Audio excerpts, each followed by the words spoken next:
બધા સમજીશું. ભણેલો હોય એ વાત સમજી શકે છે.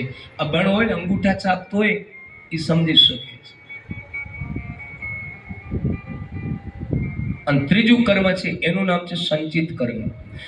જે કર્મ પડ્યા છે દરરોજ દિવસના બે આમ 60 વર્ષ તમે જીવ્યા એટલે દિવસના બે આ જે કર્મ કર્યા એ બધા બેંકની અંદર જમા થયા અને એ જે જમા થયેલા જે કર્મ છે એ પુનર્પિત માનવ જન્મો એટલે બીજા જન્મની અંદર પાછા મળી જાય છે.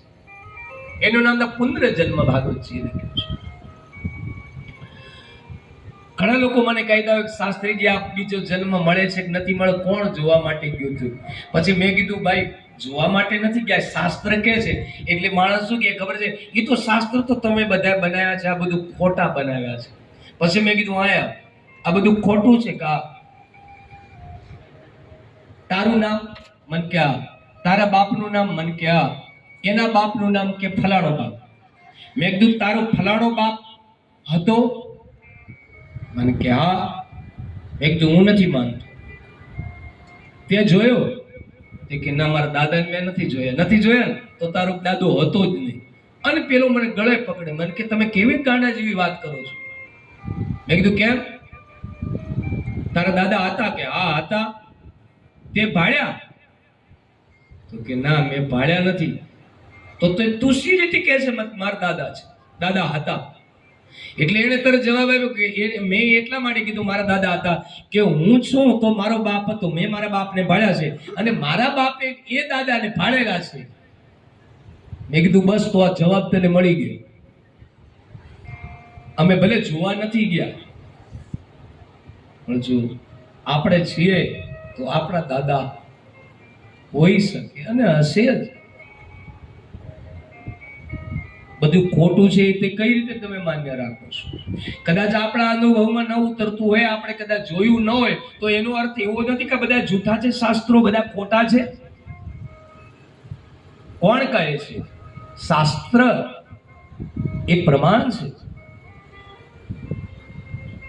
તો પ્રતિક્રિયા કર્મ, સંચિત કર્મ અને પ્રારબ્ધ કર્મ બીજા જન્મની અંદર જે મળે છે એનું નામ કર્મ છે.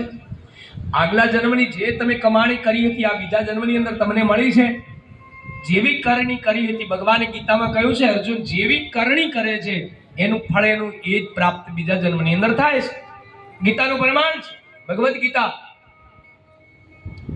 તો આગલા જન્મની અંદર તમે જે કમાણી કરી આ જન્મની અંદર મળી. જેવી કર્મ કર્યા હતા એવા દીકરા મળ્યા. જેવી આગલા જન્મની અંદર કરણી કરી હતી એવી દીકરાની વહુઓ મળી. આગલા જન્મની અંદર જેવી કરણી કરી હતી એવા બંગલા મળ્યા. આગલા જન્મની અંદર કઈ કરણી કરી છે તો બધું જેવું મળ્યું. અને કદાચ કરણી મોડી રહી છે તો અત્યારે મોડા દિવસો છે, આપણે કઈ નથી કર્યું. એટલે કદાચ આગલા જન્મની અંદર જે કઈ અને આ જન્મની અંદર જે કઈ કર્મ કરીએ છીએ એ પાછા આવતા જન્મની અંદર તૈયાર છે.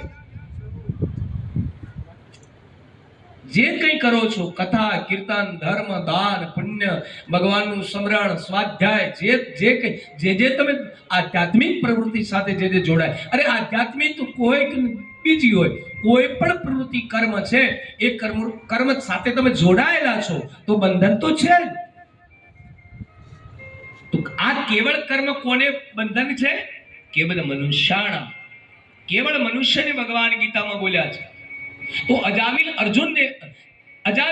નારદજીને પૂછે છે મહારાજ હું જંગલમાં શિકાર કરવા માટે જાઉં અને પાપ જે કરું છું તો એ મનુષ્યને જ ભોગવવું પડે, પશુને નહીં? નારદજી કે નહીં, પશુને નહીં. અને વાત એ સાચી છે.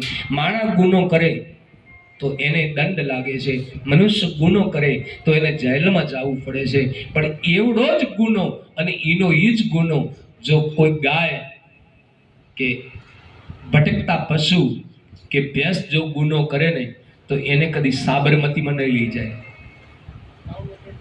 આપણે જો કાંઈ ગુનો કરીએ ને પેલો ફરિયાદ ના કરે સાબરમતીમાં જવું પડે 6 મહિને. કોઈક માણસ તમને એક ધોકો મારે અને તમારો પગ ભાંગી જાય અને તમે જે પોલીસ સ્ટેશનમાં જઈને ફરિયાદ નોંધાવો